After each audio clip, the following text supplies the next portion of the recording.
अभी KYC team में अधिकांश प्रयास अनब्लॉक करने के लिए किए गए हैं।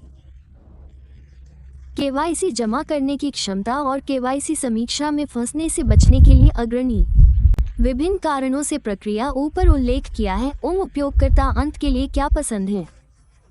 अंतिम बिंदु ये बस एक ही है, ये लंबित है या ये अटका हुआ है, लेकिन इंजीनियरिंग के लिए चीजों का पक्ष यह वास्तव में काम के विभिन्न सेट हैं। ये सिर्फ काम का एक सेट नहीं है और सभी लोगों को अनब्लॉक करें। अनब्लॉक करने के लिए यह एक अलग तरह का काम है।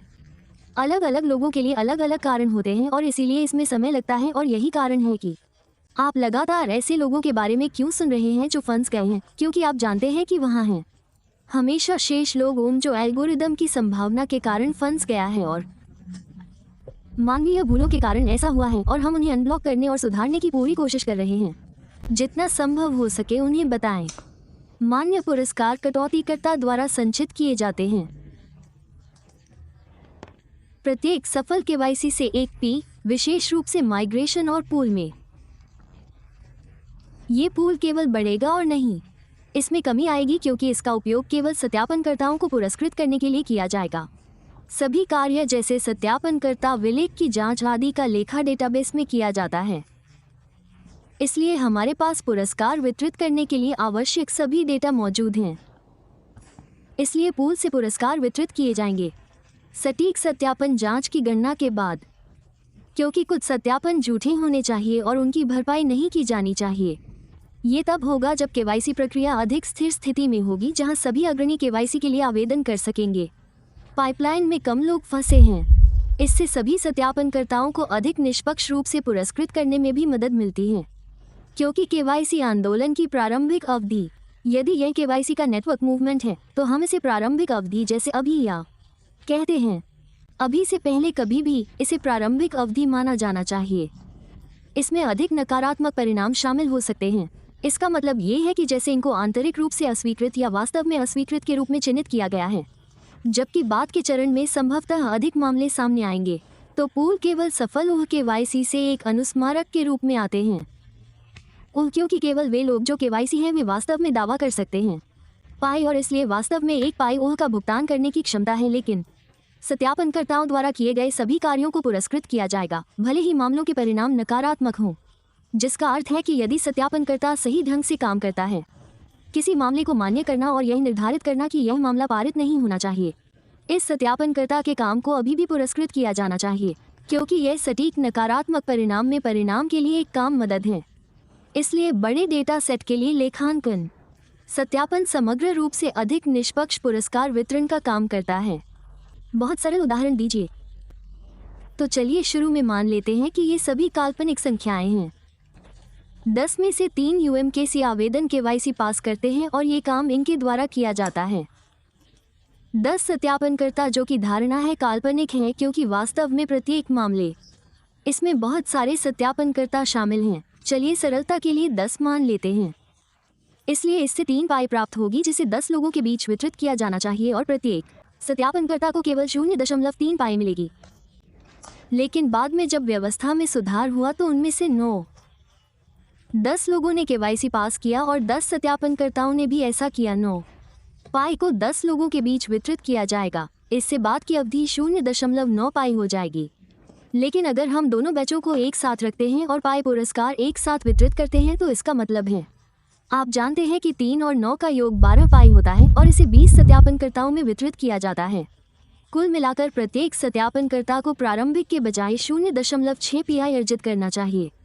सत्यापनकर्ता जो मूल रूप से बहुत सारे नकारात्मक परिणामों से ग्रस्त हैं, 0.3 है और फिर बाद में बहुत अधिक है। यह एक सरल काल्पनिक उदाहरण है कि इसे एक साथ खींचना अधिक क्यों है। थोड़ा अधिक स्थिर अवधि तक पहुंचने से समान या अधिक निष्पक्ष वितरण में मदद मिलती है। ठीक है, वर्तमान में 700,000 से अधिक सत्यापनकर्ता हैं जिन्होंने कम से कम निश्चित मात्रा को सत्यापित किया है। आवेदनों का अर्थ है कि यह सिर्फ 1 या 2 नहीं है, बल्कि कुछ की तरह है। आवेदन कुछ। हाँ, इस समय हर केवाईसी आवेदन में कई मानव सत्यापन शामिल हैं, लेकिन मानव सत्यापन में शामिल नहीं है। केवाईसी की संपूर्ण सत्यापन प्रक्रिया का गठन करें और लेकिन उन सभी